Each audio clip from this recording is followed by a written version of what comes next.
Welcome back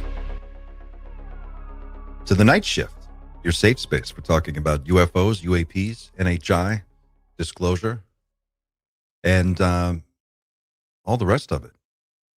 David Grusch and Dr. Phil. Who are you going to call?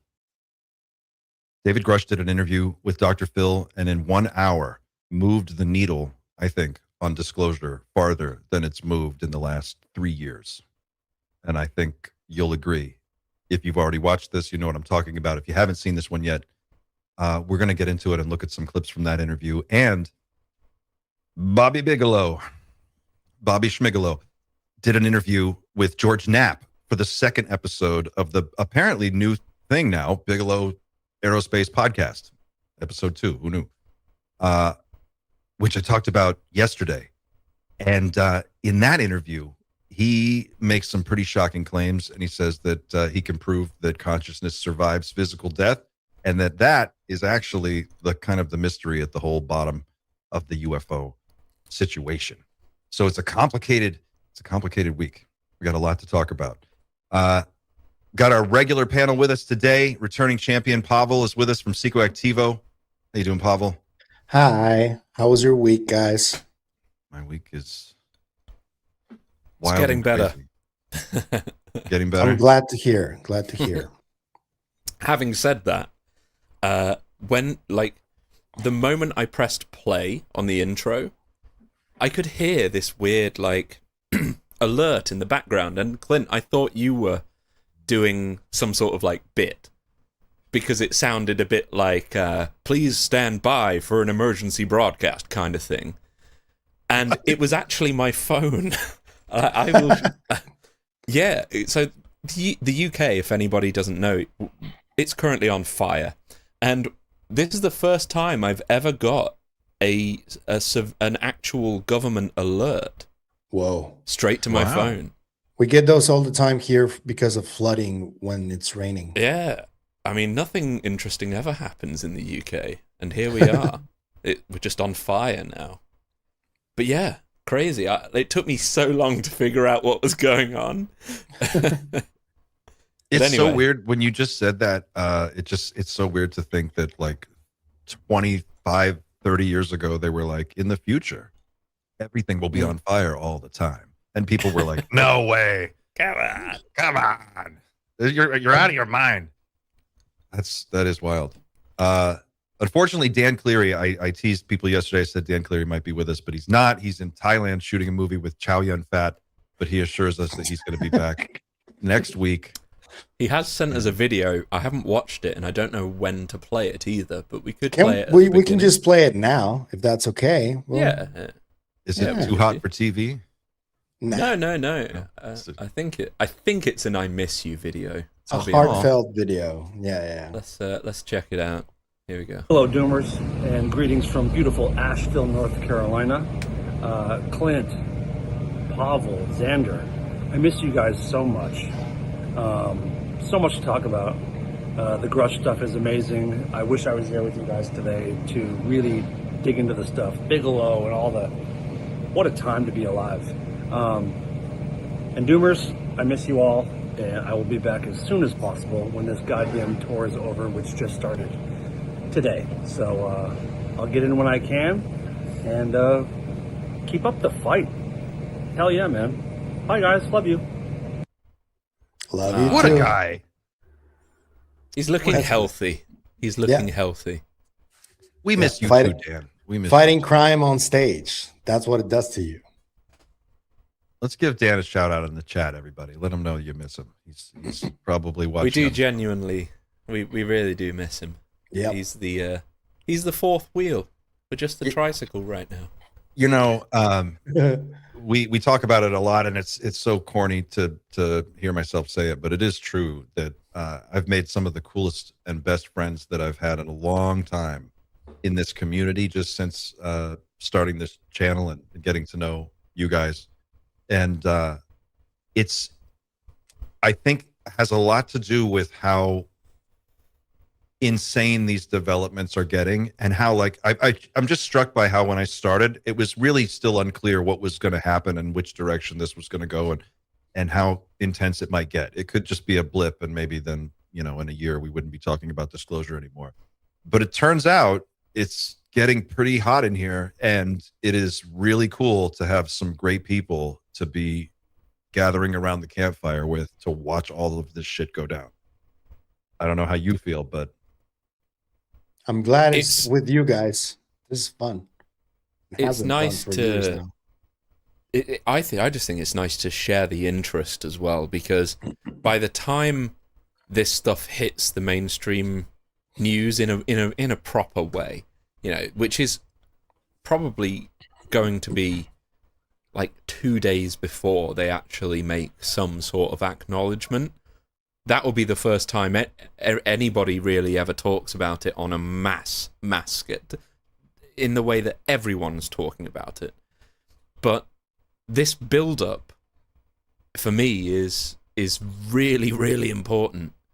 The whole build-up is like, I'm under the impression at this point that whatever is announced, we will already know, like us and this community.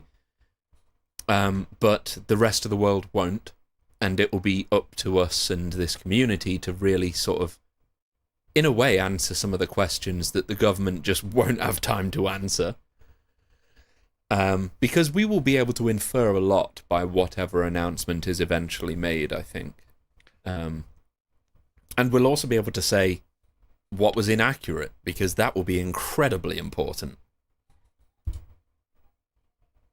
Yep, it will be. And well, as I'm sorry for the dogs in the background, Pachita is kind of, we actually just neutered her, and she's kind of loopy, so it gets a little rowdy. I don't know if you guys noticed, but like shit just keeps piling up and ramping up. What do you guys think about what's been happening over the last couple of days, especially the Grusch interview? I think that's the most important, but also Bigelow had some really great nuggets. And yeah, happy to be sharing this with all of you. And just before that, it's because it's coming so fast now. Dylan Borland's amazing interview on American Alchemy with Jesse Michaels, that is outstanding. It's like a 3.5 hour sit down. So much information there. And Matt Brown's Judicial Watch interview not long before that is outstanding. I mean, there are hours of material every week with really, really good, reliable people giving us very solid information. And we're going to take a look at some of what David Grusch has to say in this Dr. Phil interview, which is going to blow your mind. But the amount of information that we're getting now at the speed we're getting it is unfathomable just a few years ago. And it's like a flood. The Bigelow interview was interesting because in that interview, he's talking a lot about OSAP and what that was all about and how it's working. And he explains what Bigelow Aerospace actually brought to the table that made that deal for exchanging material with Lockheed Martin work for them. Like, what he kind of gets into that. So we're starting to get a peek behind the curtain from the actual players involved that have skin in the game. And then from the whistleblower level, the stuff that David Grusch had to say in this interview, Pavel, you and I were just briefly talking about this before we went live.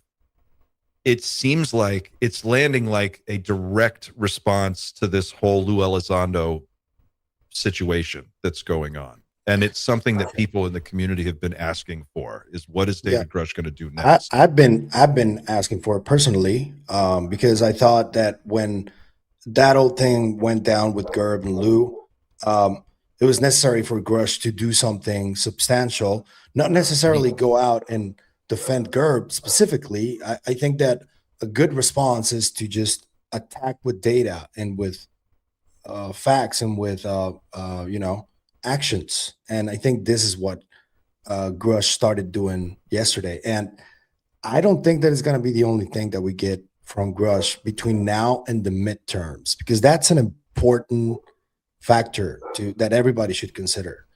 People are going against the clock right now because of the midterms, and they're just going to drop everything they have between right now and the start of the midterms because they don't know what's going to happen after.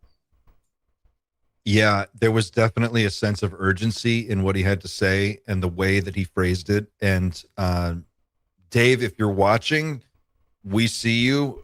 Like we get it. He is blinking Morse code basically throughout all of this. Like this guy is communicating so much between the lines, and he's letting us know there's more to come.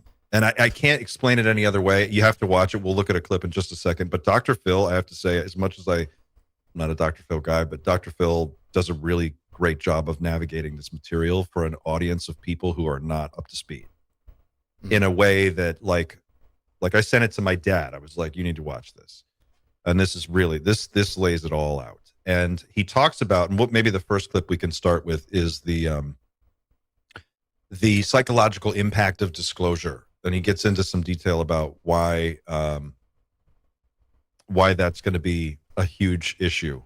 And I hadn't thought about it with this context. So Dr. Phil, yeah, tip of the hat. It was good to hear him expand on the need for bolstering like mental health services and stuff.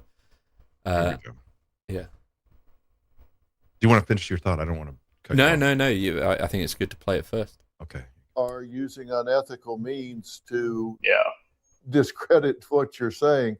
And, you know, you think back to fifth grade, if you're in an argument with somebody and they're losing the argument, what do? They start attacking your character, or your mother wears army boots. You know, they start going after anything except the topic because they're losing on the topic. So it's, you know, it's the most expensive picture saved it. Okay, here we go.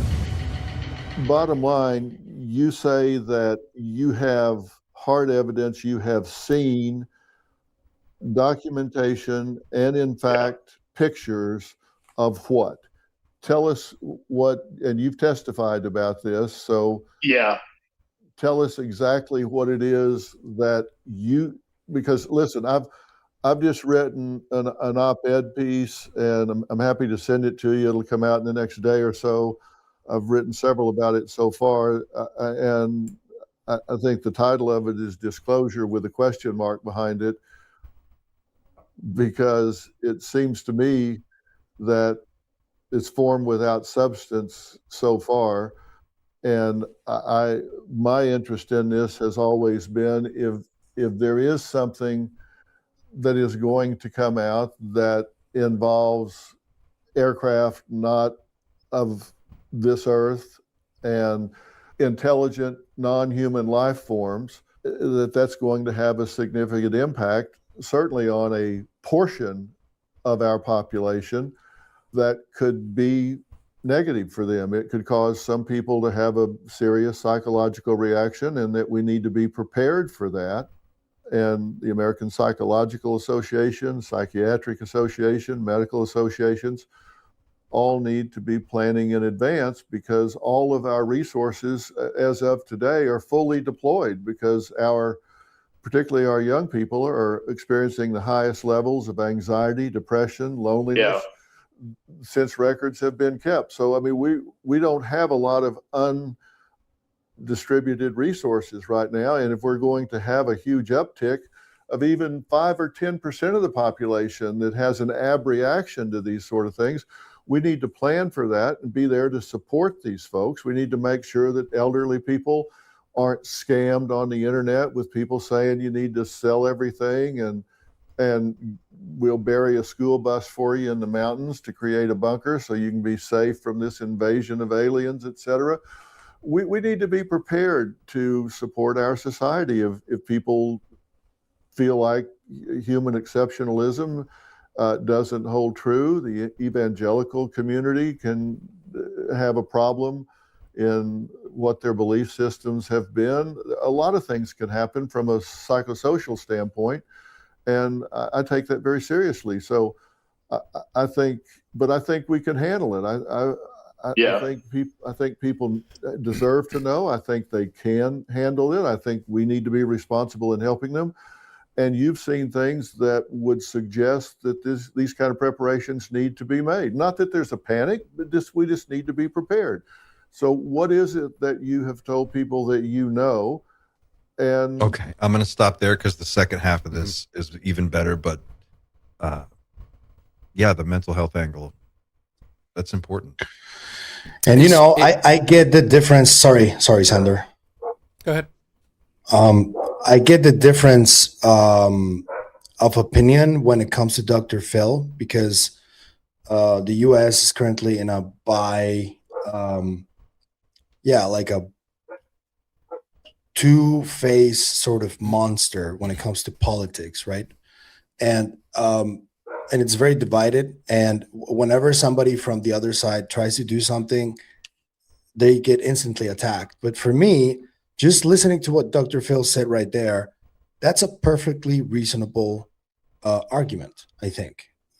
Whether he's left, right, MAGA, whatever he is, that people want to go at him for, it's just a reasonable thing. I don't know if you guys agree there.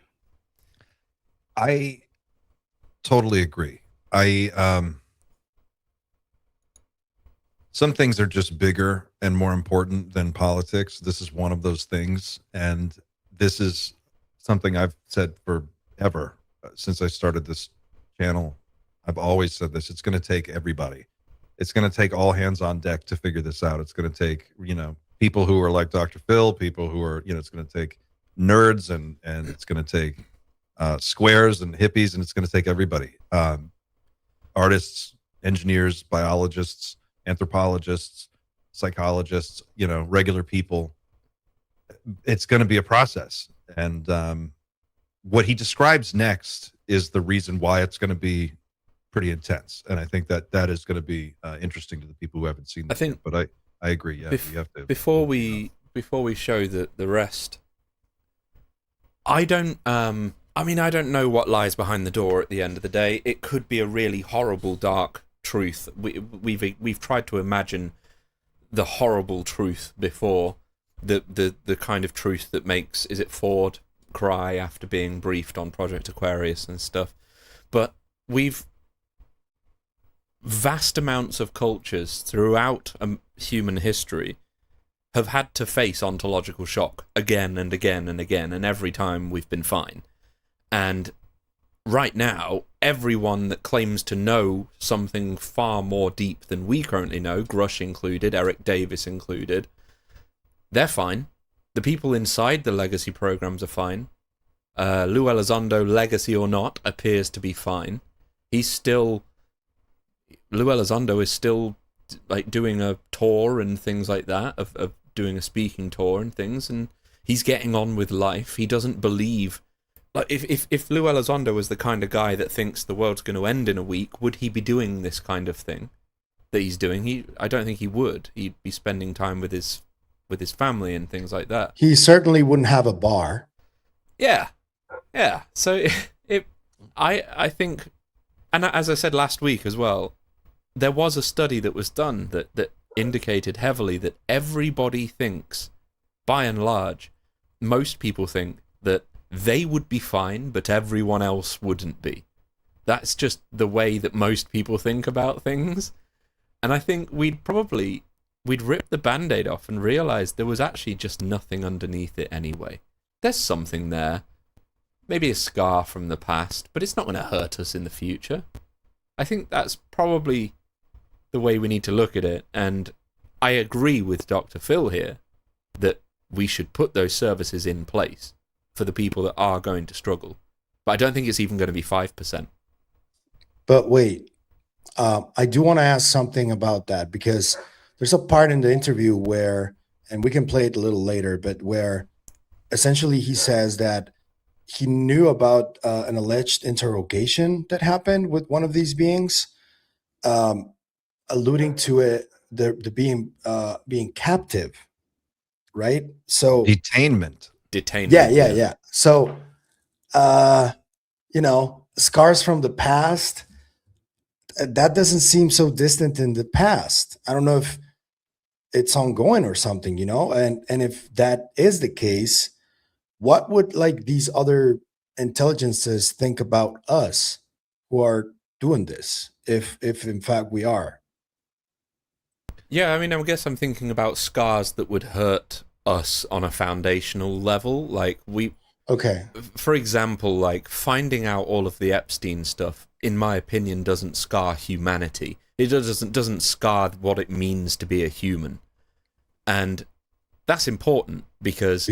How do you know that for sure, though? Well, so far it doesn't appear to have. Like, I don't think differently of humanity because of what happened with Epstein, and it's likely I don't think I'd think differently of humanity if I found out, for example, that we were engineered by another species, or even that we were in some strange simulation. It wouldn't make me think of humanity any differently. That's not to say other people wouldn't, and they wouldn't find it shocking, but the degree with which people would find it shocking, I think perhaps we should take it seriously. We should over-egg the pudding intentionally, just in case, but I think what we will find is that people will just kind of be like, that's kind of cool. It explains a lot. I think a lot of people will say something like that. I guess the only truly ontological stuff would be, we'd be getting into like World War II, like Aryan stuff that is horrible to think about, and the way that kind of story could have been tied into the way like Nordics were interpreted. That could have been, and maybe that carried over with Project Paperclip into American intelligence community. That puts a very dark stain, incredibly dark stain on American institutions in intelligence especially, but it still wouldn't make me think any differently of humanity. Wouldn't make me feel worse about myself. It'd make me like kind of shocked at the American government, but yeah. And they're the ones keeping the most secrets. I wonder why does it seem like they still have like the so to speak, the magic wand or to call the shots amongst nations. That still puzzles me, because if this is true, if any of this is true, I don't think the US are the only ones keeping evidence. I think many countries have some sort of material evidence, or even further than that, that puzzles me still. One of the things that he does a great job of articulating in this interview is the weirdness of the cabal that seems to be in charge of managing this program, and how hidden it really is inside of all of these, like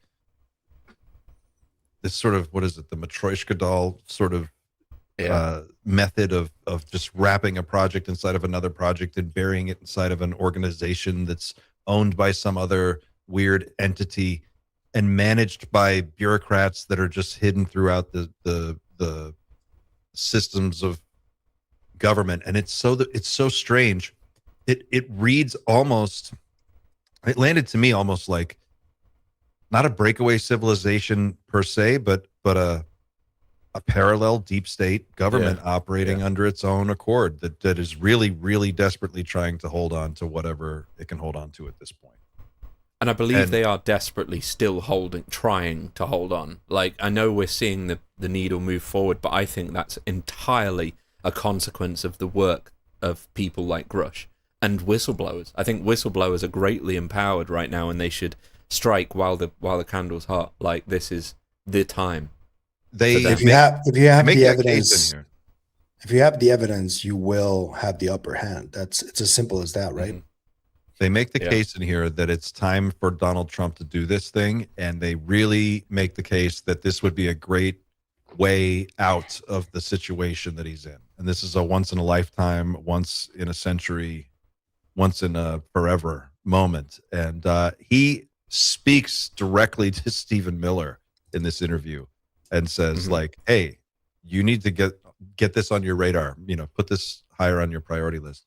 I want to show this next half of what he says, because where he goes next with this is really pretty awesome. And it's what we've been wanting to see. That people are entitled to know. Yeah, I totally agree with you. It's interesting that I think HHS and Bobby Kennedy, assuming Trump releases all the information, is going to, play a big role, to include there's a administration for strategic preparedness readiness called ASPR that would need to be involved as well to coordinate that response. So I totally agree with you. There's kind of an undervalued fact that you're going to have this behavioral health and public health communication strategy.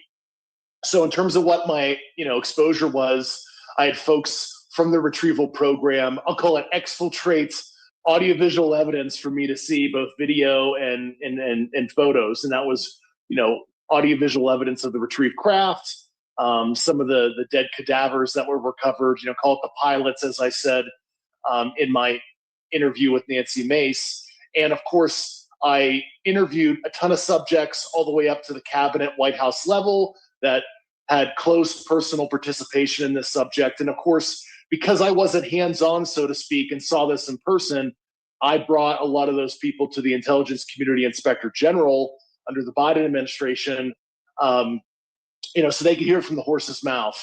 They can get information on the locations of where this is being held, where the archives facilities are, where they hold all the program records, etc. And of course, this complaint was considered credible and urgent.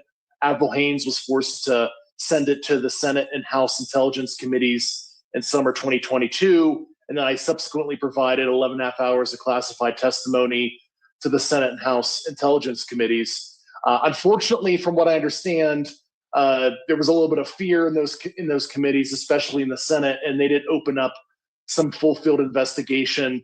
I think Mark Warner and Marco Rubio were a little nervous to really up the ante with the deep state that they were tackling. That's probably a longer discussion. And then, of course, the ICIG investigated it. And from what I understand, back channeled to me unofficially is Jake Sullivan in White House General Counsel Office basically told Tom Monheim, who was the Inspector General for the intelligence community under Biden, and his staff to stop. And they realized they were bumping into White House classified programs, something called special access programs. And eventually they were told to stop, from what I understand. And I would love for Mr. Monheim and Jake Sullivan, who's been in many interesting meetings about this subject. So I'd be curious what Mr. Sullivan has to say for himself when he was the National Security Advisor in his history on this topic. So once again, I hope Secretary Rubio is helping Stephen Miller at the White House, because I'm hearing mixed messages about Stephen Miller's seriousness. And I hope he understands how this will impact President Trump's legacy if this is botched. I think the JFK files release, unfortunately, it was just released to the public. I think even as a former intel officer, I still haven't come to a conclusion. What happened to JFK? Did CIA and the mob kill him, or what? It wasn't curated. It wasn't, explained to us what all this means. And I think the same thing needs to happen with the UFO file drops. It needs to be done in a professional way that's consumable for the public. Wow. There's a lot there. Yep. Direct message to Stephen Miller. That was Mm-hmm. What I'm finding increasingly more encouraging from Grusch is that they've already attacked his credibility, and it almost, you could say it backfired almost, because the old trope of going to PTSD doesn't work anymore, because people understand PTSD and actually accept it at this point. We're all dealing with PTSD, but he's still an incredibly credible individual who is working actively with Congress, and the scope for him being mistaken is consistently getting narrower and narrower, because he's making bolder and bolder statements. So this was the first time I've heard him say, I've seen the craft, I've seen the bodies on video. Yes, fine. Exfiltrated video, audio, visual evidence that he has, which means that's code for I've got the shit and I'm going to release it. If you don't do it first, I'm going to do it. That's what I hear. The scope for misunderstanding is shrinking considerably. He's either, at this point, telling the truth, and what he sees, what he saw is the reality of what he's explaining it to be, or somehow he is still mistaken with that information and or being psyoped, or he's lying. And I wonder who really thinks that David Grusch is lying right now. Does anybody? I mean, do the skeptics really think David Grusch is lying? Because the skeptics have consistently been saying David Grusch is likely mistaken. Now, with the ever narrowing window for misunderstanding that Grusch is now developing, are they going to switch to him saying, no, he's lying? If they need to preserve their position, that's what they'll do next. There are already people saying that, by the way. Already. It doesn't matter, though. It doesn't matter. It doesn't matter, because he only has to be right once. He has to be right one time, and then they're done. It won't matter anymore. Who gives a shit? You know, we're going to be in a new world. You can see all of the biggest players in the space right now are getting their ducks in a row for the day after disclosure. They really, truly are. You can't miss it now. It's so obvious. It was the fucking Time magazine cover. The Dr. Phil thing is the most. And why do you think he was on Dr. Phil? Was this interview even for us? No. What was it for? Exactly. Yeah. Exactly. It's like the calls are all coming from inside the house. These are people who want out. There are people who want out. Well, I think there are a couple groups at play. There are people who want to maintain the secrecy, the legacy, people who want to hold on to whatever they've got. There are people who want out, and they just want a ticket out of this thing. They feel like they're in a hostage situation. They didn't sign up for this, but they've done some stuff they're not happy about. They just want papers, and they're out. And they'll tell you whatever. And then there are people who are willing to make a deal. And I think you're seeing those three groups maneuver into position. And the Dr. Phil stuff and the Avi Loeb stuff that's going on, and Bigelow having his own podcast now, all of this is about just this is the disclosure process. You're watching it.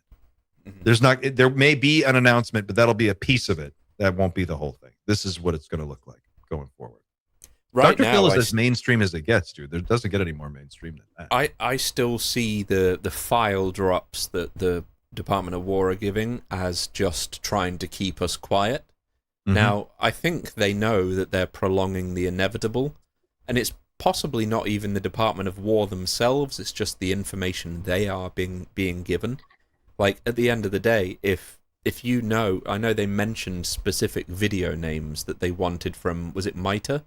On the New York Post. Yeah. No. It was, they wanted them from AFOSI, from the Air Force Office of Special Investigations. Yeah. Where was that correct from? Oh, I'm queuing up another clip. Sorry. Because that worked really well. Correct. Need a soundboard. So, at the end of the day, like, the legality of these programs is already in question. If they want to withhold a video, they're just not going to. They're just not going to listen, and they will just lie about the video not existing. As far as I'm concerned, that's just what they'll do. Well, did you catch what he said about the archives?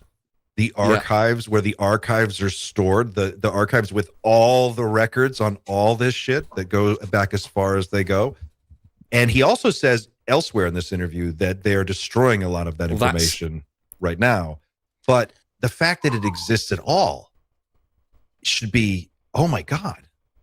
I think that's potentially what they're trying to stall for, is so that they can really try and position themselves into a place that doesn't incriminate them too much. And that, given the scope of the crime on the menu here, it might take a little while because I don't even know if they know how much crime they've committed at this point. Our track record in this country of going after criminals in government and high-ranking civilians in corporate leadership is like fuck all. There's no one will go to jail. All these guys are going to walk. Everybody's going to be just fine. I don't think they have anything to worry about. And if anybody is at risk here, it's the whistleblowers who have no protection, and they are literally out twisting in the fucking wind. One of the ones who is probably not going to go to jail is Dr. Eric Davis. James Fox released another recent video. If you guys want to play it, I left it in the private chat. It's just a few seconds. Ooh. But that's what caused the Grusch interview. That's what caused. That's the effect. I've got it here, Clint. I think more people are gonna keep doing this. I think. I don't know if Hal could like do his own video. Maybe Jacques. I don't know. What do you think Carl Nell's doing? Look at who. I mean, look at who Carl Nell is. Carl Nell is, and then look at the public statements he's made. Go, look at Matthew Pines and his public statements. These guys, it's happening. We're in it. Yep. There it is. Right. That's this is Eric. So Eric Davis, did he drop this before the Grusch interview? After, right. Do you this think was, it was as a consequence of? I think so, yeah. I think so as well, given what he says specifically. My name is Dr. Eric Davis. I'm an astrophysicist and a chief scientist in the U.S. defense intelligence industry. And I like salad. Unidentified anomalous phenomenon, UAP, for 30 years. I've seen classified and proprietary defense intelligence industry evidence that the American public and the world have a right to see. That included photographs and documentation of retrieved craft and alien bodies, but I'm prevented from publicly sharing this evidence because of the threat to my security clearances, employment, and the potential for civil or criminal penalties. Mr. President, with your signature, you could waive the SF-312 NDA to protect UAP whistleblowers like myself. I respectfully request that you take swift and decisive action, as the nature of UAP should not be kept deeply classified. That's very specific on the NDA, right? He was reading it from a teleprompter. That's saying something. It's a written, prepared statement that he wanted on tape for that purpose. What do you think? So, I was asking Pavel before we went live. Do you think, based on the nature of what he just said, he said craft, and did he say bodies in that statement? Yep. He did. Do you think it's the same piece of evidence that he's seen, or do you think circular it's reporting is what we're talking about, right? Yeah. I guess it's possible, but my argument when you asked me that was that if this stuff is real, there's a lot of people that have had contact with this, and it's not just happening in the US. I told you about this recent news that Arrow is actually now joint working with GRIT OVNI, which is the UFO investigation office from Uruguay in South America, and which is one of the oldest and the longest running in human history. And they've amassed a lot of evidence throughout the years that they're not sharing with the public either. Now Arrow is working with them. So I don't think, honestly, that if you're coming forward with information like this, you just have one source. That would be highly irresponsible. And if it's as serious as this is, I think that they're like looking at many different sources for different types of evidence. You'd certainly hope so. Grusch, he does say that. He says that he has multiple sources. He's got moles in different parts of the program that feed him information. By the time you're done watching this whole thing, if you pay attention to what he says, he basically describes a situation where he's being fed intelligence from people inside that want to get out. Yep. They're just trying to get out. And he's like on the outside. And this is a factional war. The disclosure legacy system is broken and it's falling apart. It's fragmenting, and the cracks are now showing, and we're seeing people coming through the cracks, and they're saying, this is what's behind this wall. Follow me and I'll show you. And by the end, he is literally saying, he's like, I can put you in a truck and we can go on a trip out west and I will show you where the shit is. He's just, some of it, they can't move. Yes. He says it's too big to move. Yeah. Here, let's go to this next clip where he talks about what he's actually seen, and this will help people understand what's going on. Have to be careful because some of this is still classified to a. Just don't let me forget. I want to talk about him what he was talking about when he said wink, wink. Yes, that was, I thought, pretty wild. But anyway, yeah. We can go there next. We'll do that one. Yeah, sure. That was a great your moment. Adversaries intelligence reporting about what they thought was going on in the U.S. And I learned more from a particular peer adversary about what the U.S. was doing in terms of retrieval and reverse engineering of UAP than I learned from my own government officially until I started spelunking in different archives, talking to people that were able to provide me program documentation, etc. And then I had an individual that cleared me into a program that I could learn some of the signatures that we've learned that these craft emit and how the U.S. tracks it and how they hide the tracking of UAP within the national intelligence architecture in plain sight, kind of like what you were talking about in quartz, where you would never know that was what it was actually designed to do because everything was buried and certain hardware and certain software processing was on the back end, and you would never know that certain things were designed to do so. And once again, that foreign intelligence reporting, the Defense Intelligence Agency has refused to release those classified documents to Congress. And I know Representative Burleson is likely going to pulse DIA leadership to get that. And once again, where are those documents in the tranches? I mean, I can sit on the top secret intelligence community network for about one day, and I can pull a ton of information like that, that's just low-hanging fruit that many people can access who have systems access in that system, and release a ton of more interesting stuff than you're seeing right now. So I really don't understand why the bureaucratic apparatus is resisting so hardly to getting this out there, besides some of the social, psychological, national security concerns, et cetera, that have been mentioned to presidents in the past that have been briefed. And it's really unfortunate. And I hope that Stephen Miller has the wherewithal and seriousness to break this open and enlist the help of certain other people like Devin Nunes, who's the chair of the President's Intelligence Advisory Board. And I think himself and his staff would be very helpful to assist too. And I'm certainly happy to assist in my own capacity if I ever got the call or summoned. I never want to go back to government full time. Obviously, I'm a professional staff member for Representative Burleson part time. But certainly they could, ring me up if they needed to, call me in to help solve this very, very quickly for the president, because I know who to call and what doors to knock on.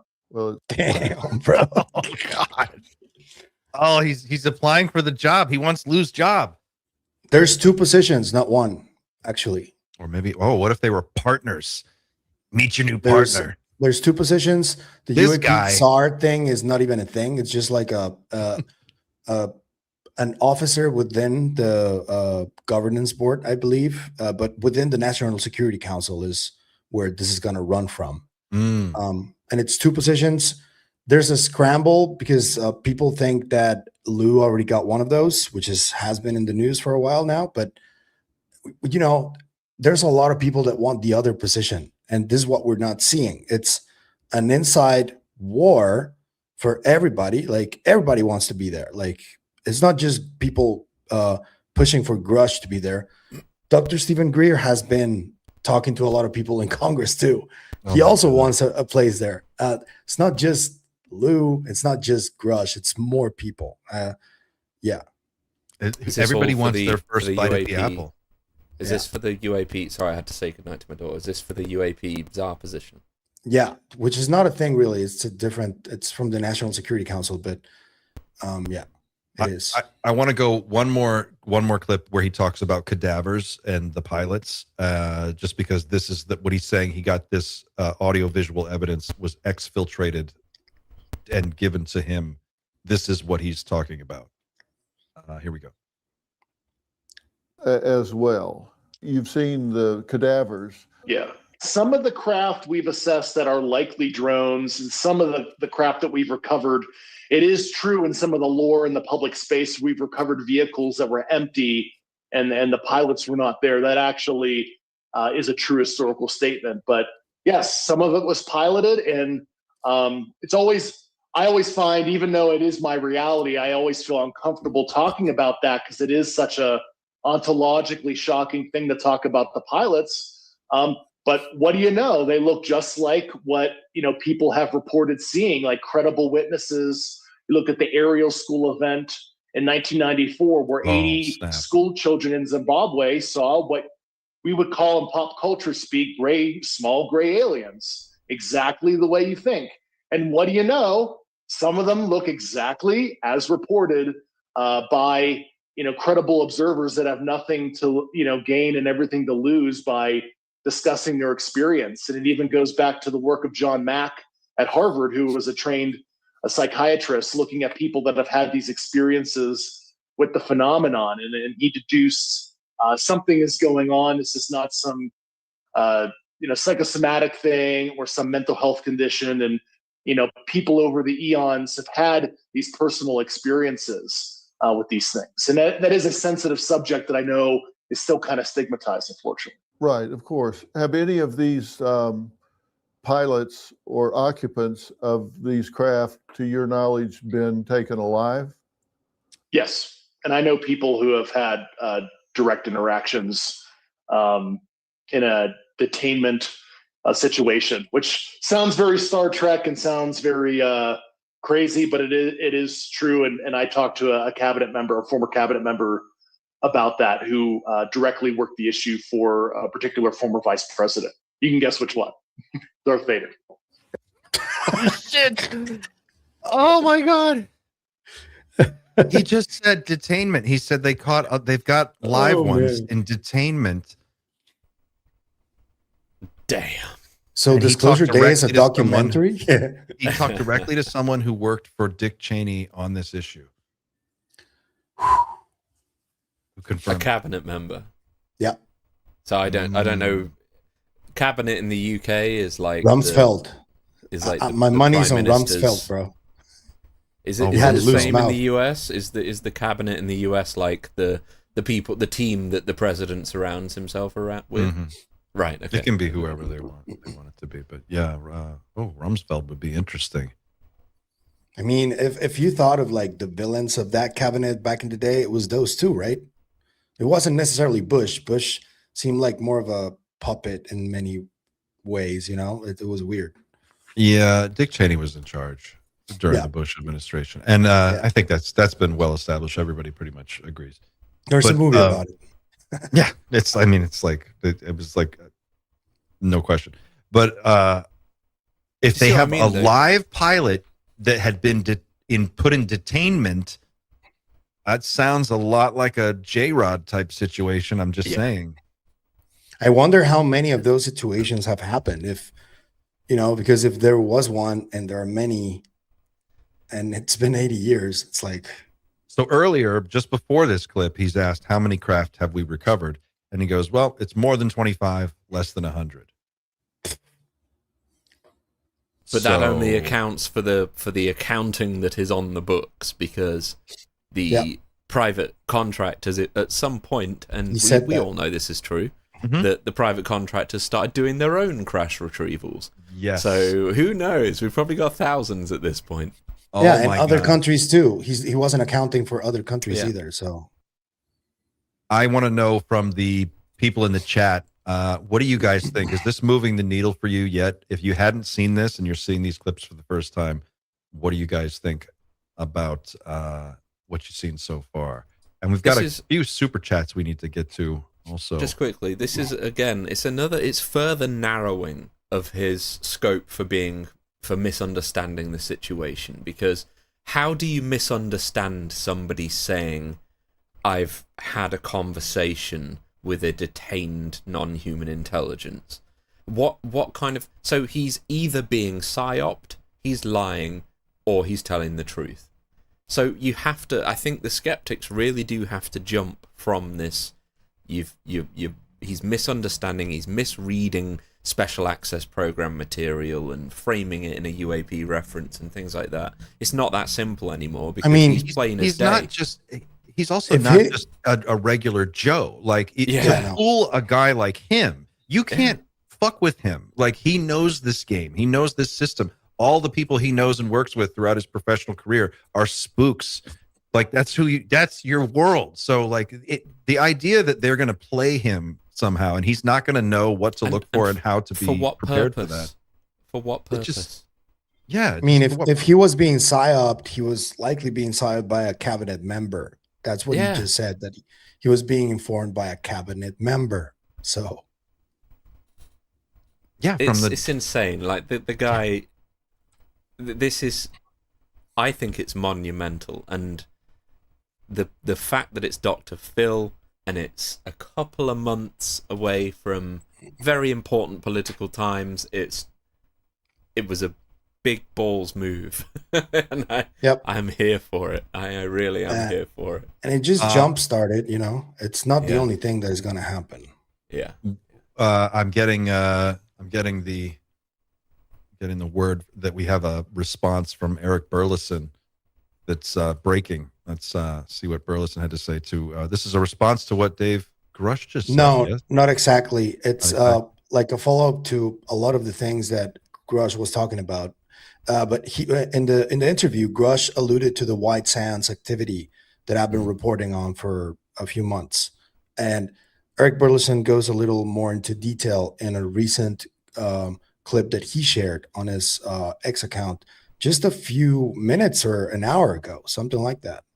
Let's see what he says here. You had made a claim regarding this idea, this scenario in which the U.S. in the past may have tried to set up a perfect scenario to capture a UAP. I was briefed on an event a little less than a year ago that happened in a Western military facility that kind of changed a lot for me. I approached this topic as a complete skeptic, but when I was briefed about this particular event, what they described is that they had created a scenario when looking back at all of the sightings and the events that had happened throughout the United States, they just thought, what are the common things that seem to draw these things in? And so they tried to imitate a lot of that at once. They went to a location where they had already had activity. They sent in people from the Office of the Director of National Intelligence. They sent in the CIA, the FBI, officials from the Department of War, and they described encountering these glowing orbs. Basically just, they can hover statically. They can go from sitting static in the air to instantaneous acceleration. And we don't know what these things are. At least they tell me they don't know what they are. I think Ooh. That's interesting. Is that, I wonder, the same thing as the dog whistle that they described? So Grusch in the interview said that he was aware that there was activity going on in a secured airspace recently. And the reporting that I've been getting, I think that, and Ross also came out to practically say this, that Skywatcher and by extension Jake Barber were involved in that activity. And Grusch alluding to that, and now Burleson also talking about this a little more, makes me just more certain that Grusch and Barber have been working together on this for a while now, because there's a picture of them at the Esalen Institute from like 2024. And if they have been like seen publicly like that, I don't know, man. It just seems like that. And he also alluded to this telepathic communication that some of the people in the crash retrieval teams have been experiencing. And Jake Barber talked about that in detail in that interview. So I think that they're working together, and they have been for a while. And I know that some people are not going to like me saying that because a lot of people don't trust Jake Barber, but that's the feeling that I'm getting. Android Paranormal says, Android Paranormal says, thanks for the super chat. Major news that Grusch said Jake Sullivan was the one who stopped the ICIG investigation into his testimony with 40 witnesses. That's what you meant, Clint. Yeah. You told me. That guy, Jake Sullivan, I think I've got his Wikipedia pulled up, but he looks like his resume is insane. I'll have to pull it back up and see if I could find it. But that was a great comment. That was very interesting. He names him specifically. And George Knapp also said Glenn Gaffney specifically was another name. This one's for you, Xander. The Android Paranormal again. Xander, 5.6% of people are diagnosed with a significant mental health disorder, schizophrenia, borderline personality, or bipolar. What's your response? Cool. I guess if you're talking in terms of our ability to handle ontological shock, as I said, we've been through several in the past, and we have always had mental mental problems throughout society. There was a time, I don't know what century it was, I've forgotten at this point, where we were certain that the earth was the center of everything, and we were the rock that God's chosen few were living on. And then Copernicus came along and like basically proved that we're just one thing or of a lot of things orbiting something else. Something else is the center, was the specific truth there. And for Christianity at the time, that's big news. That was a realization that we are not the center of the universe. And we dealt with it pretty well. And there have been several. We know that the Earth isn't 6,000 years old anymore. And the Bible adapts and religion adapts, and that's completely fine. And as I said, it's good to bolster these things in preparation for those ontological shocks. But I think we'll be fine, unless the truth really is as horrible as it could be in principle. But I don't think it is. I think the boogeyman nature of whatever they don't want to talk about is, I think that's a smoke screen. Mm-hmm. I feel like it's a smoke screen. I feel like it's like what you would tell your kid that, just don't look in there, don't go in there. There's a monster under the bridge. It's the reality is it's just a mess in there. You don't want him to play in the cupboard because it's just a mess in there. You don't want him making the mess even worse. I mean, what and with the idea of people flipping out over disclosure, I think at this point people are under so much fucking pressure anyway from everything else that's going on in the world that the disclosure would probably be the lowest thing on their list. It's the furthest thing from their day-to-day life. It hasn't affected them so far, and unless it's explained how it actually impacts regular people on a day-to-day basis, I don't see a lot of people reacting. It is what it is. That is true. I think it'll be good for us. I really do. RockDoc4495 says Dr. Phil essentially said, "Do you know a location where the craft and cadavers are so we can take a camera crew there?" Yeah, pretty much. Grusch said, "Yeah, we can't." Yeah, we can. I can take you there. Listen to this next clip. This is Grusch talking about telepathic communication, and it gets better and better as we go. Go here.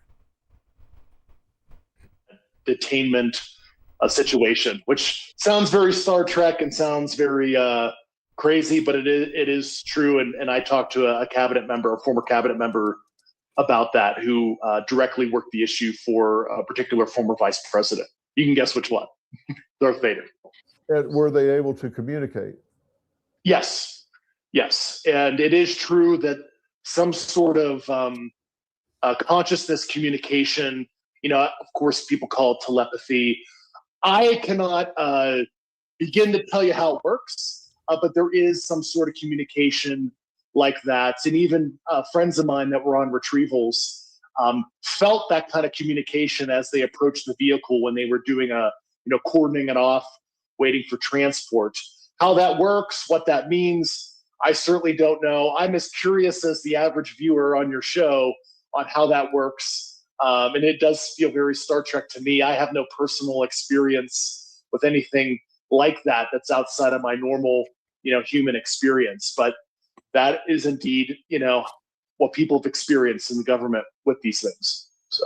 Well, I'm learning about this as I go along, and I'm told that our nearest neighboring solar system is. Here, we'll stop there. He's just going into a different. So just a little plug there, because it's relevant to what Grusch just said. To people who want to know some aspects of how this works, the whole telepathy thing and psi abilities, Chris Ramsey on Area 52 just had Dr. Julia Mossbridge on his show, and I had her on my show too. She knows how this stuff works. She's done a lot of papers on it alongside other brilliant people in the field. But I would recommend you guys go check that out after this. That's going to be a really good one. She's awesome. I'm very interested in all the work that Mossbridge is doing. This telepathy thing is it's so weird that that's also unfolding in parallel to the UFO thing. At the same, it just the amount of stuff that's happening is unbelievable. It's hard for me to talk about the kind of. I'm sorry if you're getting a little bit of a crackle from the mic right now. That for reference, the UK is burning, and this room is extremely. Let me. There we go. That should be a bit better. I can't talk about the ontological shock that might lie behind the door without talking about what might happen with consciousness and the reality of what might happen when we die, because I think that would be monumental, like huge, and a good reason for Dr. Phil to set up a clinic somewhere, because that would be just as big as finding out that humanity was constructed from bits and pieces from around the universe. Like finding out that consciousness survives changes the way our society functions at a fundamental level, and I would understand the need for some extra services there. I want to jump lanes here to an interview with Lance Corporal John Wygant, which was done with Stephen Greer many years ago. And Wygant was a United States Marine who was deployed in Peru in 1996, who testified to Dr. Greer in an interview that was actually recorded by James Fox, who was running camera for this. Interesting fun fact, ufology fact. Explained to him what a crash retrieval looks like and what he saw. He was a Marine that was sent to secure a crash site. When he got there, he found out it was not a terrestrial craft. It was a non-human craft. And shortly after they secured the area, a retrieval team arrives and starts recovering all the craft and bodies. And he describes the telepathic communication, which is basically the situation Grusch just told us about. So take a listen to this, and you'll hear what it sounds like from someone who experienced it. Well, the creatures, I think, were calling me to help them. Everything was going to be all right. Then I was so mesmerized and into it, and Sergeant Allen and Atkins, they're hollering, they're cussing at me, get the hell out of there. Why? Well, I think I think that they were scared, and they didn't want me to get hurt. I don't know. And they were real pissed off at me after subsequently. But basically, what happened was after we climbed back up, I think the DOE Department of Energy people were there. They knew about it, and I don't know why we went there. Still to this day, but anyway, I was arrested. I had all my gear taken from me by men in black camis. Had no name tags. They were older men, probably in their late 30s or 40s. How long was I at the site? Probably about 15, 20 minutes. We were the first people on the position. Yeah. And then shortly you said there were other people. Right. There were other people. I guess they were government. I don't know. They were there, and they had containment suits, and they had guys. They had a position that looked like, I don't know if it was already there or there was some gap in the jungle where they landed 2 CH-47 Chinooks. They're Army twin rotor helicopters, and they're big, and they had guys coming out in these containment suits. They must have just got there, I don't know, while we were down in the gorge, because when we climbed up, there those guys were. There were the guys in the black camis. And then they put me on a cot that they had, and they had me cuffed with those. They had me cuffed both hands down, and then they had my legs tied together with those plastic fasteners that the police use. I don't know, they're like kind of like cuffs. And then they took me in the CH-47, and they sent me to. We took off, and they didn't drug me or anything like that, and I was just awake there. And did they explain why they were treating you this way? No. They said that that they were cussing at me, saying that I was a dumb asshole. Why don't you fucking people ever pay attention to orders? And you weren't supposed to be there, and you're not supposed to see this, and you're going to be dangerous if we let you go and all this stuff. I mean, I thought they were going to kill me for about 2 days, I think. And they had a lieutenant colonel from the Air Force, and he did not identify himself. He might have, I just don't remember. And he told me, if we just took you out in the jungle, they'd never find you out there. And I'm like, well, and I didn't want to say, I didn't want to test him to see if he'd really do that. So I said, yeah. And he's like, you got to sign these papers, and you never saw this, and I don't exist, and this situation never happened.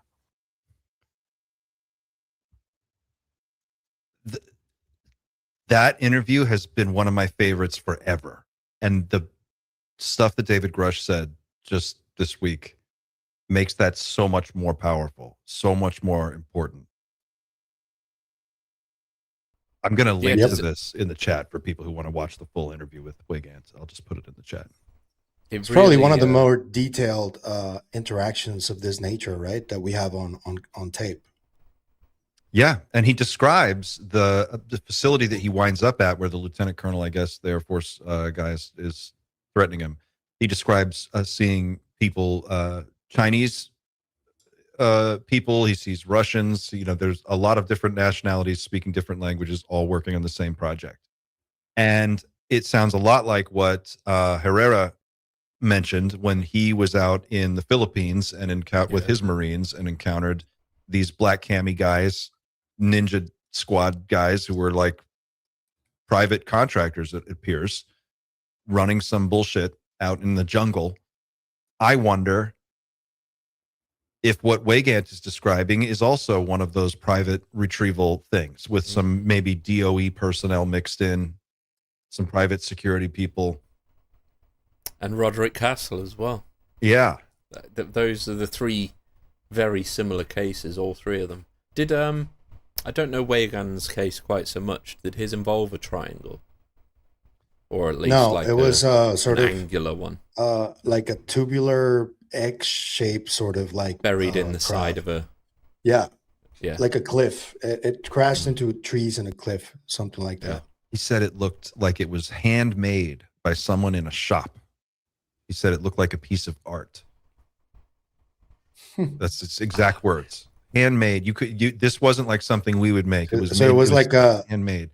It was like a UFO Ferrari of sorts, like one out of one. That's crazy. I'll find the quote. Let's see if I can pull it up for you. Yeah, he goes. Yeah, here he goes. Check this out. Turn this volume up. Pretty crude two-dimensional drawing, but this is jungle here, and this was the craft, and it was embedded in the rock like this. And I'm not sure if this tapered off or how it went, but these right here are the hatches. These two objects here. This one was the one that was half open, and you could see into it, but I mean, it was just black. It was like looking into a closet. 10 meters in width and about 20 meters in length. I'm just not sure. That's just an estimate from what I remember, but it was huge. I mean, it was big, man. And it was shaped like almost like between an egg and like a teardrop almost. It looked really aerodynamic, at least in the shape, but the closer I was close enough to take out detail on it, that it was not just smooth. There was bumps and, notches and things in it. It was really organic. It was almost like art. That's really how you would. It didn't look like something that somebody made in a shop. It didn't have that clunkiness or that tin can, kind of deal. It was more of art. I would say. It looked to be that it could have been handmade, but out of what and what materials, I don't know. Definitely nothing like titanium. It wasn't. See, this is the whole thing. It looked metal, but it didn't have any reflection on it, man. I mean, the sun's coming down, and if you got something made of metal, regardless of it, I mean, maybe if it's subdued with paint and it's got a cami sheen on it, you're not going to see any reflection. But I could see the different shades of the craft. They didn't shine. It just like it was it didn't reflect anything. And I guarantee if I'd thrown like a flashlight on it, wouldn't have reflected it. It's Spinal Tap Black. Do you think any of we'll start with craft first, but then I want to ask about aliens as well. Do you think that you have seen a video of a real craft yet? For sure. Do you think you have? Yeah. Yeah. And I what about I couldn't tell you which one There's- and be 100% sure, but There's I know one. I've There's seen it. one from China from the early 2000s, where it's like just I don't know if it's from the early 2000s or 2010s, but it's like emitting some kind of light to the city, and you can very clearly see a disc there, and it's yeah, and people from the military have told me before that video is legit. And the tougher question: do you think you've seen a video of a real extraterrestrial? No. You don't. Probably. You think they keep that? You think you have? Maybe. There's one that I saw once that I thought it was like prosthetics, but they're like sort of operating and it's like open and all that stuff in it. But it's very different to the classic gray.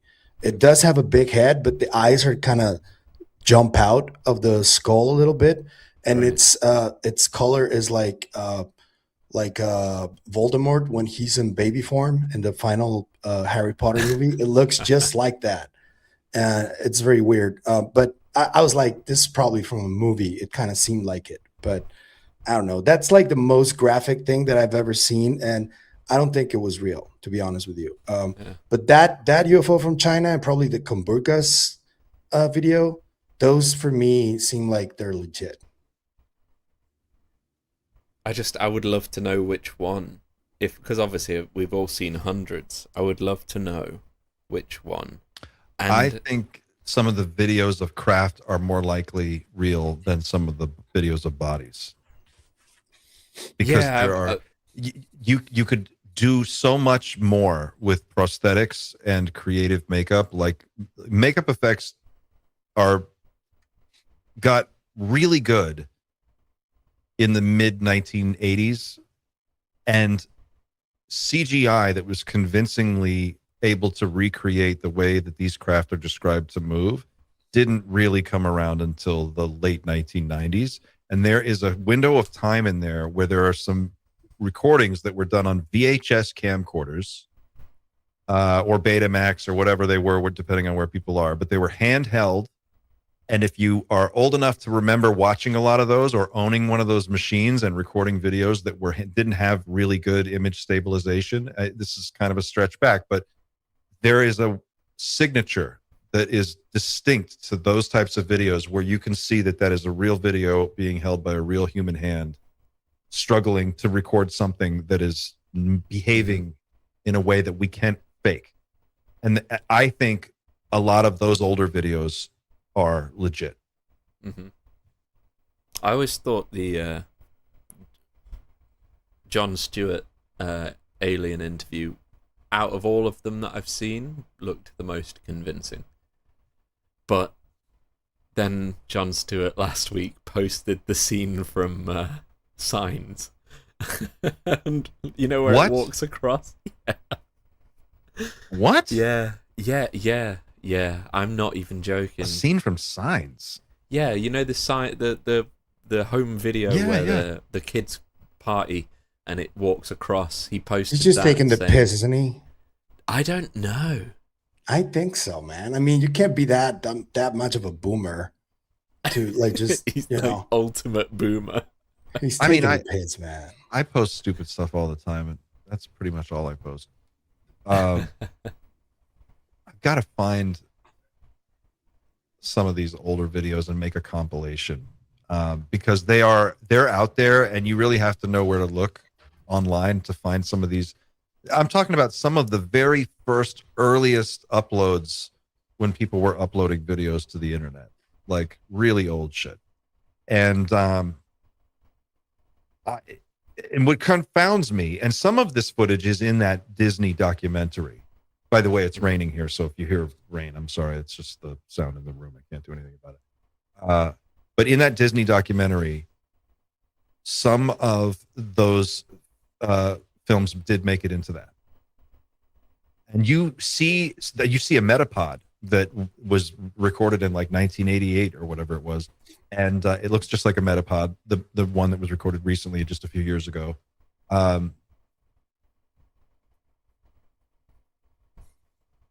I would guess that in the 80s, late 80s, when the Black Triangle wave was happening in Belgium, I would guess that there are really good videos of that, but they're probably classified, right?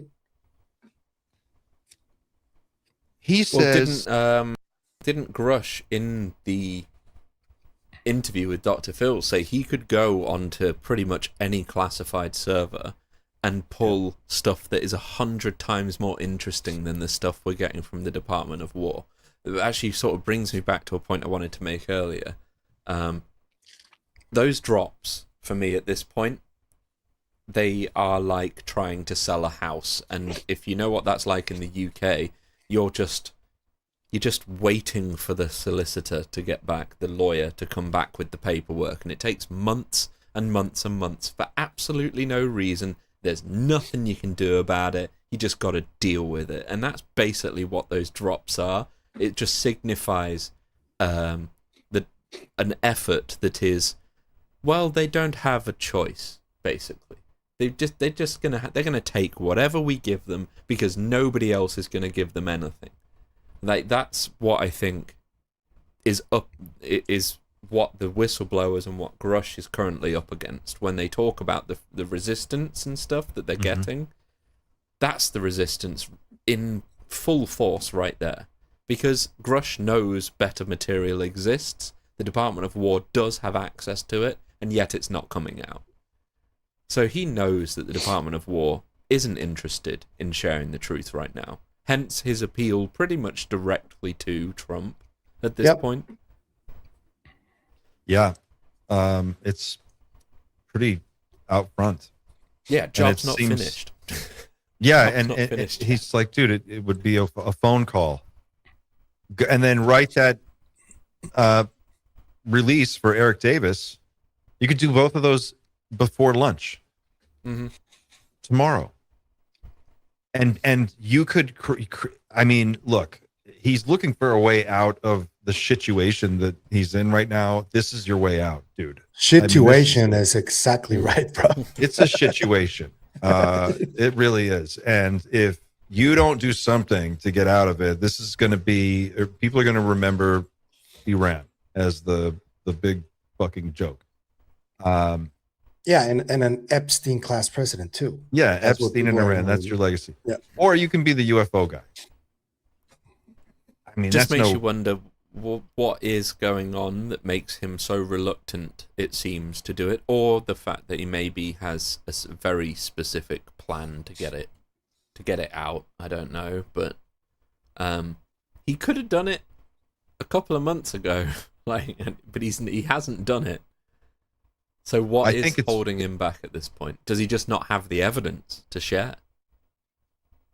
What was the thing, Pavel? Did you see there was a post I saw yesterday that said that the White House had issued a shoot down order for UFOs directly from the Trump? Yep, that's I think what Ross Coulthart reported last Sunday, and which is a follow up to the stuff that I was investigating, and I didn't know exact details on it. The claims Ross Coulthart made are pretty out there, and they need to be either denied or corroborated, because it's he says that Trump has his own crash retrieval team, essentially, with directed energy technology and also probably psionics, and it's happening in the same airspace that Skywatcher was operating, hinting that probably Jake Barber and Skywatcher are involved.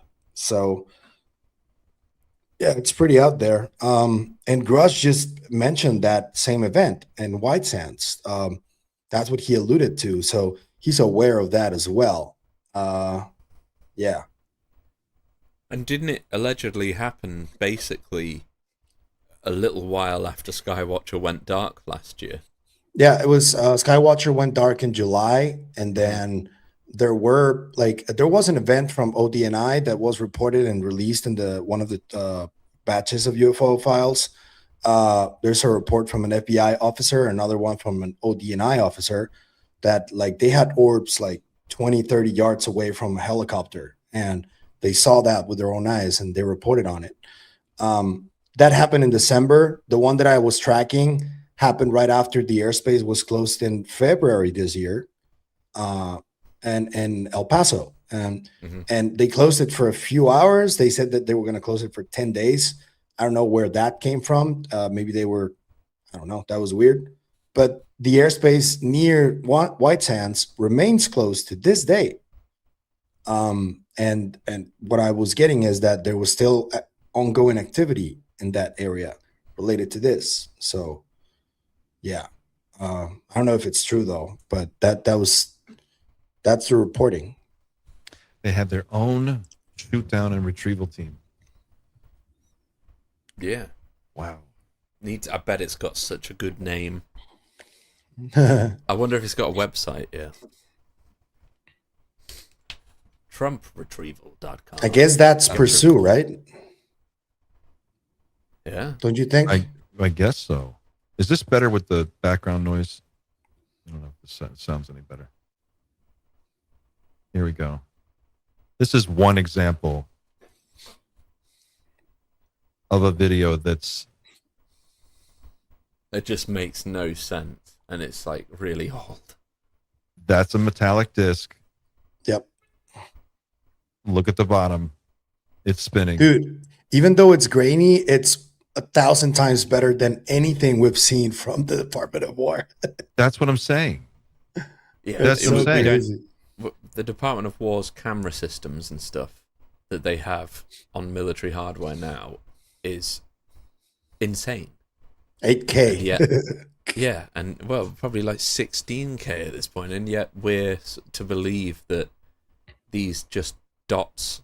It's not even the direct video. It's like videos of people taking videos of screens, and that's the best they've got. Come on. That's what I'm saying. We know that's not the case. It's all bullshit, and I think he knows it. He's calling it. Yeah. Obi-Wan Shinobi says, thanks for the super chat. I'm currently reading Not for Disclosure by Jonathan Kaplan, one of the UK's premier barristers and King's Counsel. So far, I'd say it's the best book I've read recently to get muggles up to speed. Great recommendation.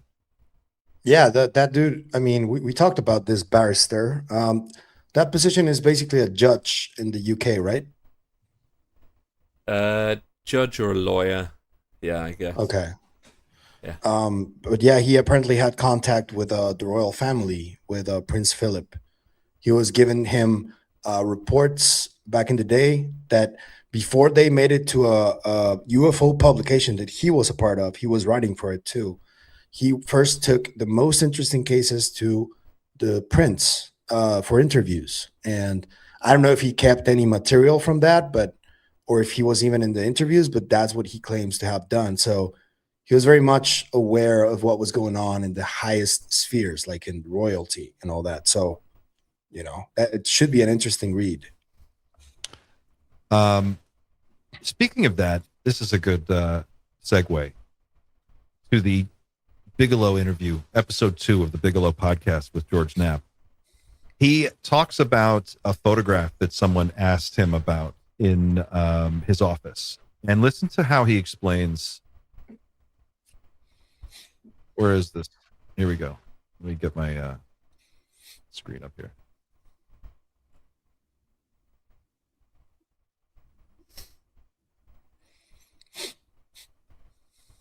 Here we go.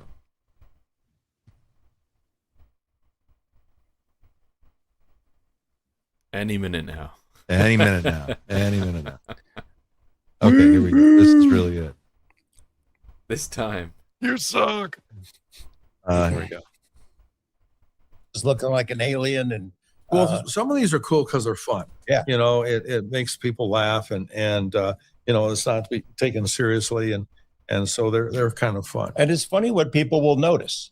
they notice this photo right here in the background, and they'll comment on it on social media. There's actually an interesting story behind that photo. Let's and hear the it. gathering. That's a photo of a group of us that Lawrence Rockefeller convened at the Rockefeller Ranch, right at the base of the Grand Teton mountain range in Jackson Hole, Wyoming. And we were there to discuss the pros and cons of his position on disclosure way back then. That was a long time ago. Linda Howe was there, John Mack was there, Bruce Maccabee, a number of other folks were there that are well known. And his take was to convince the president, which at the time was Bill Clinton, that he needed to step up and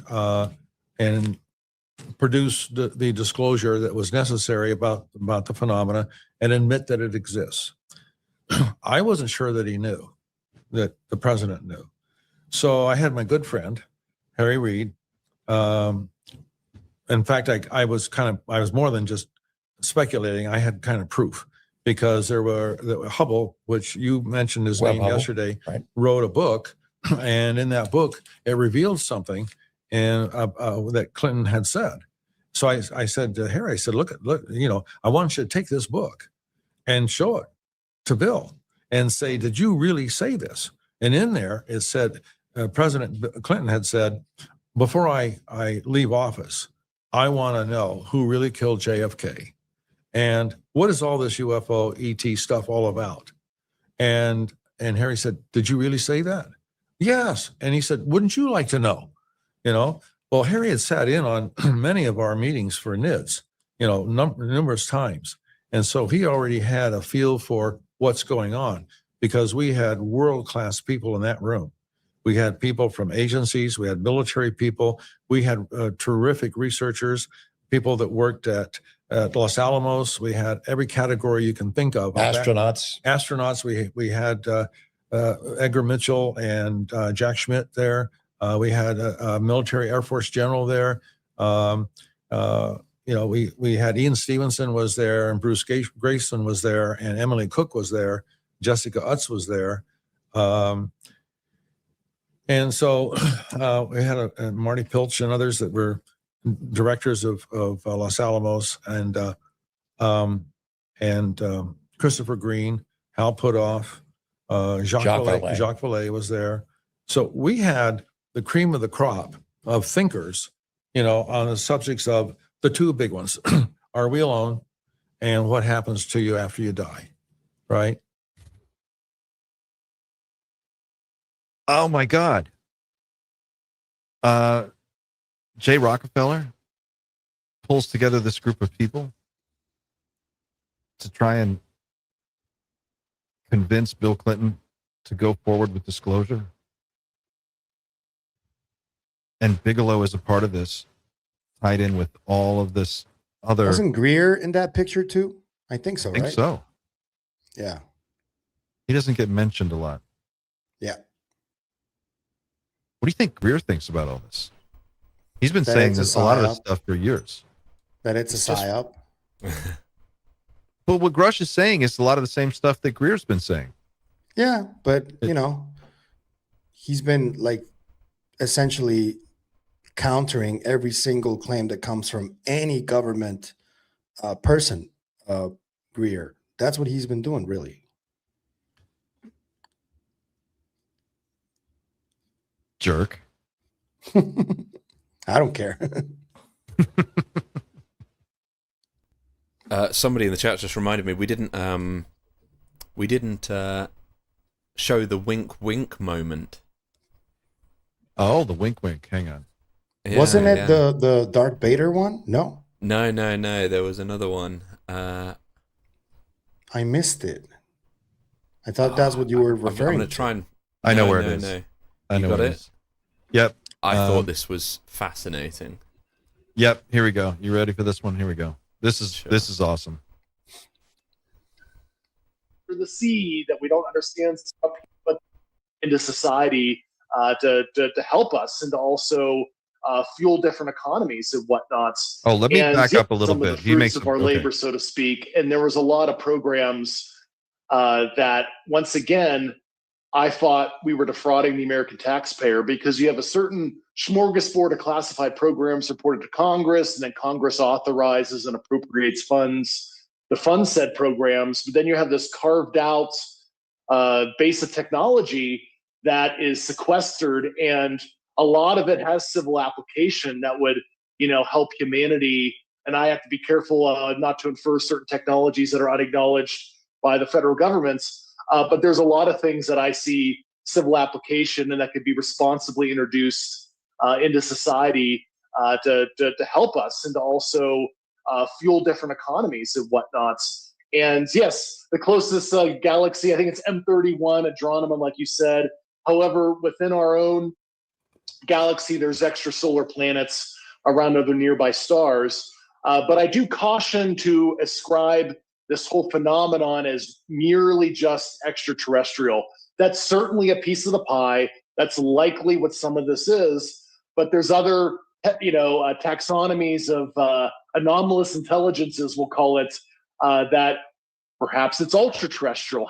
Perhaps it grew up here and it left and it came back. And there's shadow biome. There's other types of origins. There's under the sea that we don't understand 70% of our oceans, and what advanced intelligence might have developed on the seabed, so to speak.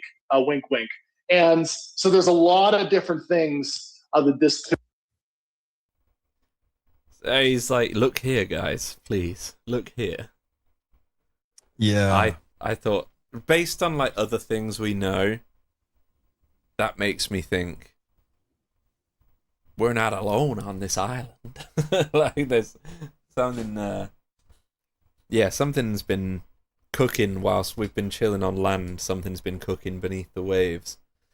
Yeah. And it's probably done a better job than we've done. And it stays down there for very specific reasons, because it's safe down there. It's safe from pretty much everything we do. Yeah. He's saying there's more than one thing going on, but specifically this is one of the things that's going on. Right? Yeah. Because earlier he said there are a lot of different types of bodies that are, different shapes and different designs. Craft 2. The reference, somebody's asked, the reference of "We're not alone on this island" was from Jurassic Park 2, actually. But anyway. That's great. That's a deep track. Deep track. It is, yeah. Yeah, I don't know how far we can go into that, but it's not the first time I've heard, let's call it like a parallel species on planet Earth. I mean, that has done well. If you put two and two together between this interview and the Dylan Borland interview and what he had contact with, the guys that he spoke to that deal with historical kind of things and artifacts and all that stuff, I mean, they're kind of alluding to a past civilization that was really advanced, probably. I think there are enough instances of that taking place now, and to be honest, it even lends more credence to Bob Lazar, who mentioned archaeological digs years and years and years ago. So, and of course we've had the whole pyramids were built by aliens trope going on since I've been alive. So, yep. Yeah, I think at this point there is no smoke without fire for me, and I think that's one of the shocking things, is that these things, or at least some of them, have been living in our backyard, and they don't want to hang out with us. Why do they want to play? That would be tricky. I could see that one being a tough one. Because what if the deal is, look, once we are known, we're gonna kind of take charge. Yeah. We don't like the way you're running things, and it's our planet too. So, guess what? Or we were here first as well. Or even we made you. Can you imagine? Listen to what he says next. Just This we're not even at the best part yet. They're going to have to get eyes on to those facilities. There is a program protection strategy, unfortunately, to move movable archives and materials if they feel like the location has been burned or exposed. That's exactly what some of these CIA programs did during the Church Pike era. So that's not a kind of a conspiracy theory. So up until a couple years ago, I was aware of U.S. government facilities and contractor facilities that both had the documentation and the material holdings and the cadavers, mind you. But once again, I'm out of the biz. I don't have a mole at that facility anymore that can tell me on August 11th, 2026, it's still there, unfortunately. And that's just my own limitation. However, I certainly know what the president was briefed on in his previous, term, and certainly what, Secretary Rubio was briefed on as well, and what was given to the ICIG and whatnot. And so it's up to them to do a search and seizure activity at those locations and also depose witnesses that have that information. So once again, if I ever got summoned, I would solve this very quickly and call up the A-team for the president if he wanted to get control of this issue. But some of it will have to be this process of identifying where things have been moved, unfortunately, which is a unfortunate reality. They've said a lot of things about you. They've attacked your character. They've done a lot of different things, but they haven't proven you wrong. No. That's yet to occur, and I guess it's hard to prove a negative. But I guess my question to you is if the president said, okay, Dr. Phil, with or without cameras, whatever, if David knows where these things are and gave me the clearance to accompany you there, you have the ability to take me to where we could see a craft and a cadaver somewhere, somehow. You believe you could? Oh yeah, we could take a little field trip out west, we'll say. Yeah, and we could certainly go to those facilities. So. And you believe there would still be something at one of these places that we would be able to actually see, knock on, something three-dimensional that's there. Yeah. Sometimes certain things are hard to move. When they're particular size, it's a little bit laborious to move. So I think there's some locations that likely are untouched, because I'll be very vague on that. Not to spook the herd. Yeah. Do you think that seemed prearranged to me? Like, yeah, that he knew that was the response there, and that perhaps it's not about Dr. Phil going to that place, but potentially somebody else. Imagine the photo opportunity. Who's going to stop? Yeah, who's going to stop? Lenny, millions of registered voters. Ghostbusters. It would be the story of a lifetime. It would be the only thing big enough to take over the entire news cycle around the world for days, weeks. You could drag it out as long as you want, really, because once you say that aliens are real, you could literally say, well, we have a national emergency now. I guess I'm going to have to be president forever. Someone's got to deal with this. Please, God, no. I'm not under the thumb of big ET. Don't say that, please. His term should be over, and then the next. Like, I don't care who it is. Just let's respect democracy a little bit, But hypothetically, they'd get another bite at the apple. If he says no, how dumb would he feel if the Democrats win and AOC becomes the president who does disclosure? Yeah. Imagine that. Or whoever. I'm not saying it has to be AOC. It could be anybody. Gavin Newsom. Whatever. I mean, Gavin is already acting like he's Trump. He It's a troll move against Trump. He does all the all caps messages and brags about himself, and he started doing it like a few months ago. It's really funny. It is funny, but it's like, man, So I think people, if there's one huge lesson we can all take away from this, is that politics are exhausting. And if we can just find one thing to unite over that's not political, maybe this could be that thing. And maybe if we could all just agree to not get weird about this, we could see it through. And whoever is the disclosure person is the disclosure person. Ultimately, it's about getting past that and on to the next thing. And we could do that. You know, that's a test of are we really ready for this? If we can get through this without politicizing it, maybe we are ready for it. what do you think is next after this interview with Grusch? Do you think there is I'm sure there is a next thing planned. I just don't know what it is.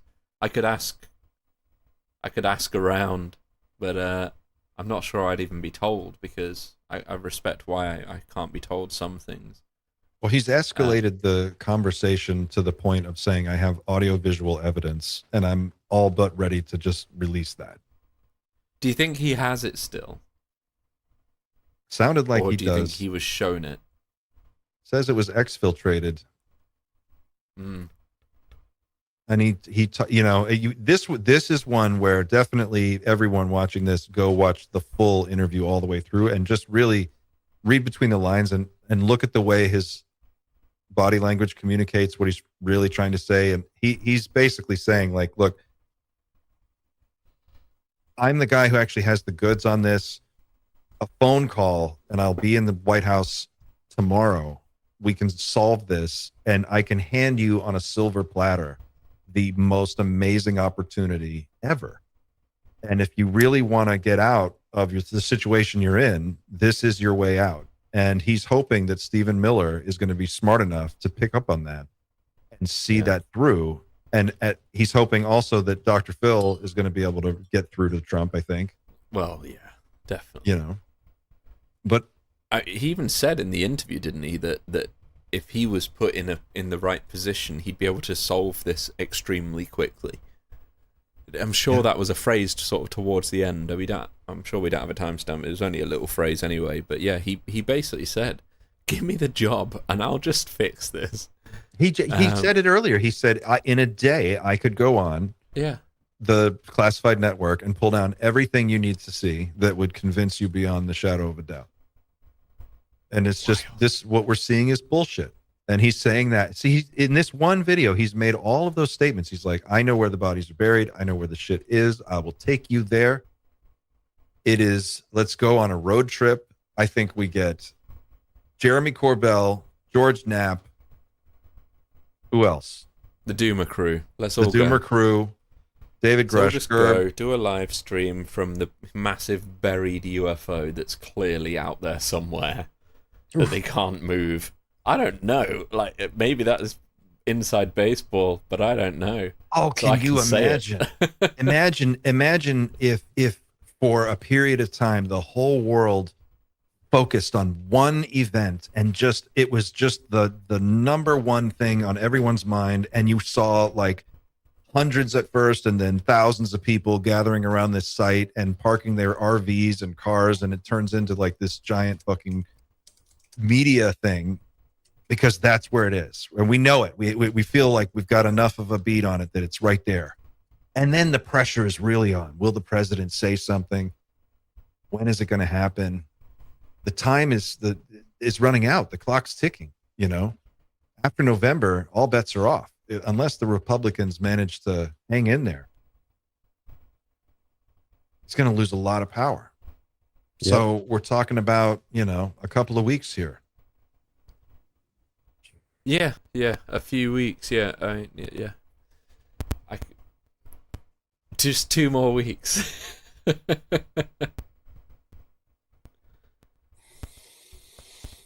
Oh man, it lands differently when David says these things. It does, because I think he holds back strategically and then when he talks, it carries a lot more. And it hits properly. Yeah. It hits in the way it's supposed to. It's not Stephen Greer saying he's going to storm Area 51 with a SEAL team. Yeah. You don't need a SEAL. I don't know what happens next. I don't know how you escalate the rhetoric before providing some evidence at this point. I think the community rightly will start asking for some sort of evidence to back up those claims. I think that's completely realistic to expect. I don't think it's unreasonable. Whether or not we get it, I don't know. But I think it's also really interesting, the picture as it begins to clarify for us a little bit what the pieces of this puzzle actually look like. And you have a executive branch that is like in they're sort of lost in their own world where they don't have awareness of this program, or they're aware of it, but they don't have enough information to act on it really. Or maybe they do, but they're kind of just not central to it, but they could be. And then you've got these people from inside the program who are working through their intermediaries like Grusch to get the word out, smuggling out information, trying to get it to this president so that he can just do the paperwork, really, that's standing between them and a whole new paradigm. And then you've got these opaque corporate groups and aerospace companies that have got, according to him, archives and archives of material that they've collected over all of these years on different types of beings, where they're from, what their technology is designed to do. He describes the craft as like completely different, but more or less the same in terms of functionality. Like, you know, all cars have wheels and an engine. It's sort of like that. But aside from that, there's a lot of variety from one to the next. And it indicates a much larger picture that's just beyond the veil. It really backs up what the 4chan whistleblower said as well. We should do a deep dive revisit of that. Yeah, we can do that next That'd week. be a good one. I will pull the core claims and we can take a look at them versus what the current understanding is. Be fun. It's good to do every now and then, especially with the 4chan whistleblower, because I mean I did it last year, towards the end of last year, and yeah, it's kind of insane how uncanny what he was saying I think it was 3 or 4 years ago, how it makes sense now is pretty uncanny. Yeah. And if we're talking about under the ocean stuff, like one of the things that wasn't the claim in there that these craft, there's a central facility that manufactures craft under the ocean. The hamburger. It's just like, it's shaped like a hamburger. It's just a gigantic base that nobody can get near. Like, you go near it, you just get vaporized. Whoa. And it's in the Atlantic, near Bermuda, I think. So we also have the possibility that there's multiple, which is what Burchett thinks there are, and there's one off the west coast as well. But yeah, I think maybe there's a few of these things. Maybe we can get Ramsey and Gerb to talk about it next week. Yeah, as well. Maybe That'd be cool. Marked Semiotics, our friend at Marked Semiotics, Cole, asks, what are the odds Trump wants to retrieve his own UAP to hold on to power? Very high. I think it would be very valuable if you had one. And I think he's probably the type of guy who would be like, well, you know what? I'm just going to keep this one myself. I've got a place. We'll store it at my place. I don't need anybody else to watch it for me. I could see that. But I think what is also likely is that he could make the announcement, and then in light of the new situation, declare a state of emergency and suspend the election, and then say, look, until we get a handle on what's going on, we can't have any elections because we don't know what the fuck is going on. So we're just going to lock everything down and until we get a better handle on things. I could see that. What do you think? If that does happen, will people look at podcasts like this and say you were right, or will they say you were just lucky because it was bound to happen eventually anyway? Oh, like we called it correctly on disclosure? That UFOs, the whole thing, I always wonder, like, what happens if disclosure does happen? Do people sort of look at podcasts like these and Pavel's and mine and say, you just talked about like all of ufology, so you were bound to be right in some sense.